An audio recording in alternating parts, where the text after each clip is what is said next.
This is KVUE News Daybreak. A scary wake-up call. An explosion overnight traps 5 people inside a home. What we're learning about the incident. The plan gets better and better and better, and it's gotten really, really good. Another go-around for a new health care bill when President Trump says he hopes a new legislation will pass. And Round Rock ISD making an exclusive announcement right here on KVUE today. The new plan they have to help students who may not want to attend a traditional 4-year college. Good morning to you, and thank you for joining us for Daybreak at 6 a.m. I'm Brian May. And I'm Yvonne Nava. It is Friday, April 21st. Before we check in with Anavid Reyes for a look at the roads on this Friday morning, we're going to toss it over to Erica Lopez, who's got a look at the skies for this Friday morning. Hello, Erica. Hello, I sure do. Busy forecast for us this weekend. I think you're going to love it, though. Once we get past Friday, it's already a warm start to the end of the work week. 72, both at ABIA and Camp Mabry. Dew points on the muggy side. The good news, this is the last warm day and the last muggy day that we'll have for about 3 to 4 days.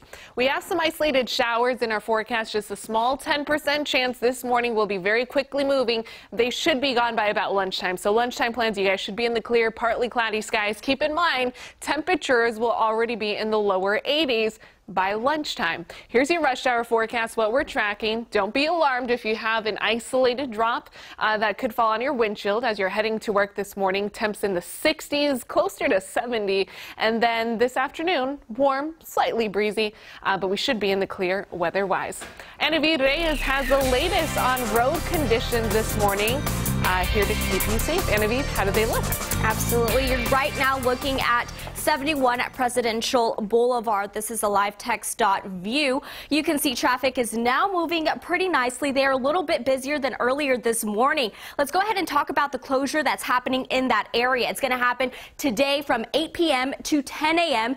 Tomorrow morning. Then through the weekend, Saturday 7 p.m. through Sunday 10 a.m. Then again Sunday night 7 p.m. to Monday 5 a.m. Guys, back to you.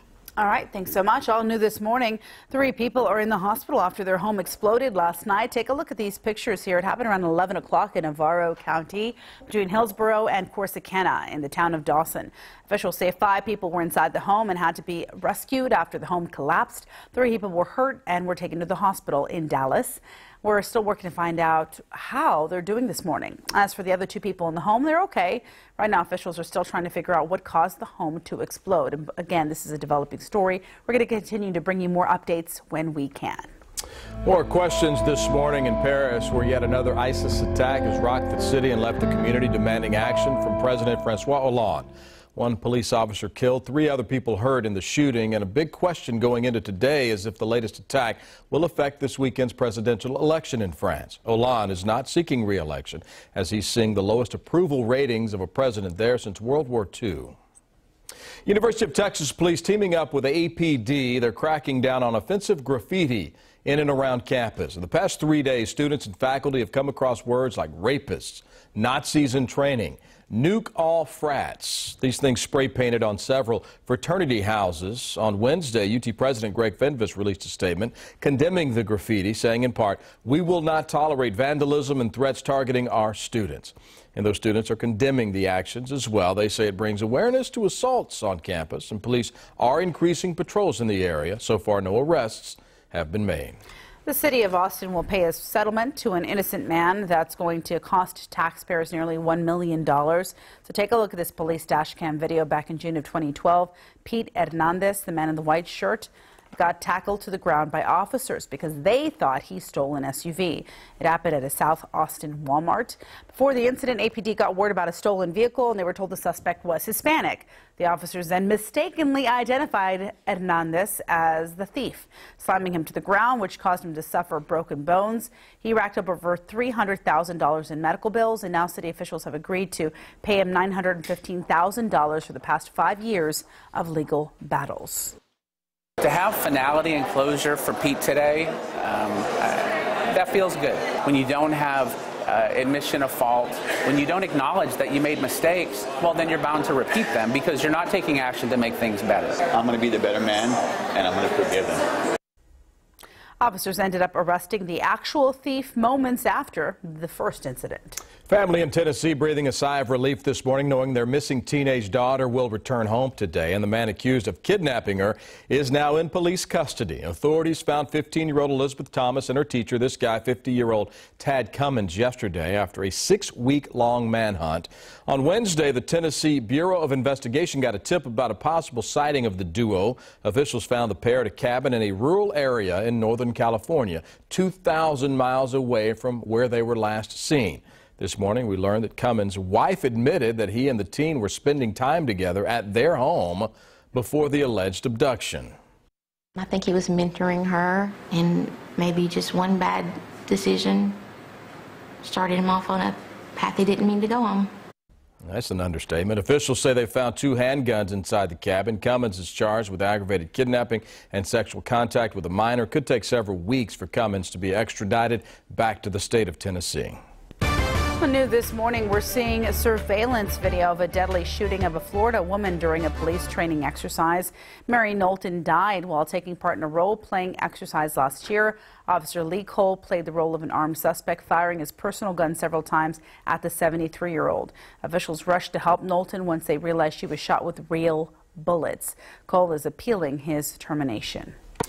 President Donald Trump pushing Congress once again to repeal and replace Obamacare. Leaders of the conservative House Freedom Caucus and moderates have brokered a deal aimed at giving states more flexibility to opt out of Obamacare provisions. At a joint press conference yesterday with the Italian Prime Minister, President Trump discussed the second health care bill. Remember, it took Obamacare 17 months. I've really been negotiating this for 2 months, maybe even less than that, because we had a 30-day period where we did lots of other things the first 30 days. But this has really been 2 months. And this is a After an attempt to overhaul health care failed last month, many Republicans still skeptical they'll have enough votes to pass the measure this time. President Trump says it may be approved by next week. How about this? There were some famous faces at the White House last night. The president inviting former vice presidential candidate Sarah Palin over for dinner. She brought along some famous pals, Ted Nugent and Kid Rock. Look at that trio.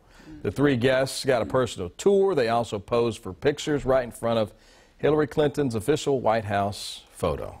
New this morning on Daybreak, a big announcement from Round Rock ISD. The district is launching a new program that will allow some high school students to be job ready as soon as they graduate. KVUE's Christy Millward is here with details you only here on KVUE. Hi, Christy.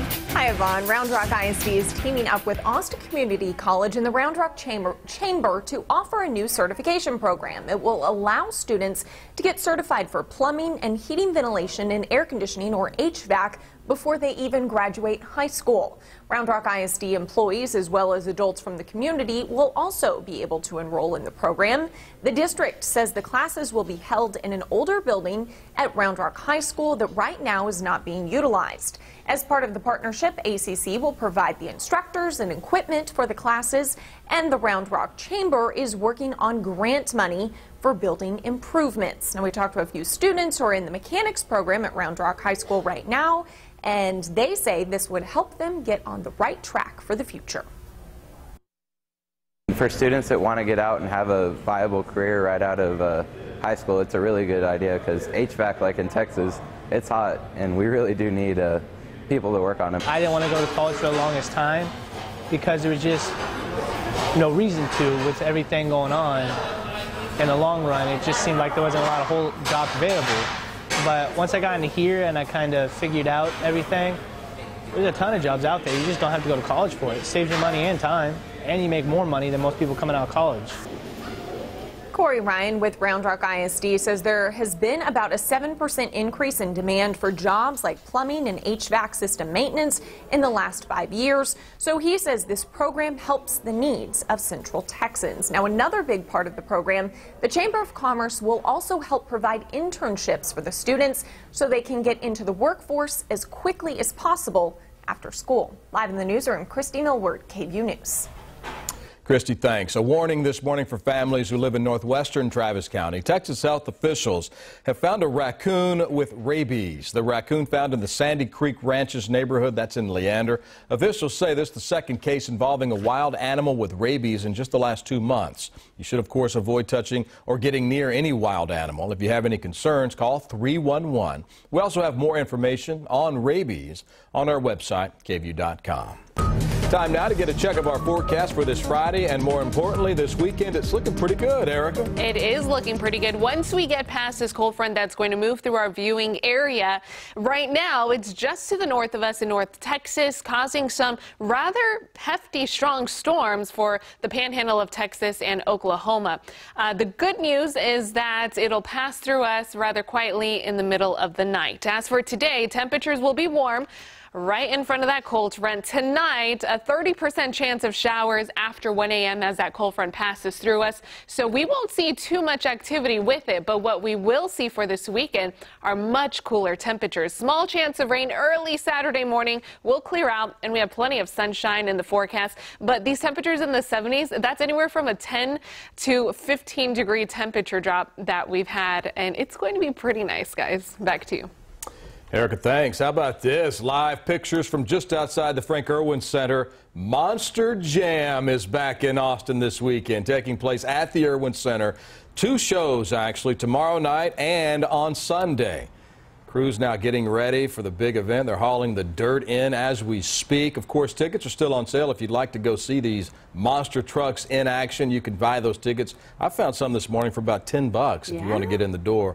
But look at this. I like the zombie. I've never seen the zombie before with those arms and teeth. Fancy. It's a sight to see. I'm wondering how tall just the tires are. Oh, they look to be pretty tall, don't they? They seem really, really tall. It's a great show. I can't wait. And just in case monster trucks just really aren't your thing, but come on, they really. Oh wait, we had the monster truck. We didn't even show it. We didn't show it. Yeah. Anyways, you could buy your tickets today to see Willie Nelson at his 4th of July picnic at the Circuit of the Americas. Tickets go on sale this morning at 10. Tickets range for Willie from $39.50 to $350 for VIP passes. Among the other performers, Sheryl Crow, Casey Musgraves, and Asleep at the Wheel. Great lineup. This is the 3rd summer Willie has performed at COTA. They should take the monster trucks out to COTA while Willie's playing and just do a dual show. How fun would that? Put Willie in the back of a monster truck. There we go. And then do the show. Maybe Sheryl Crow can ride with Gravedigger, and it's all happy. It's all good and dandy. Make that happen. Absolutely. A nice mesh up.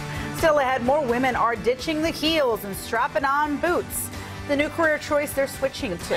And video that has a lot of parents scratching their heads today. A 10-year-old being arrested. The felony charges this elementary school student's facing.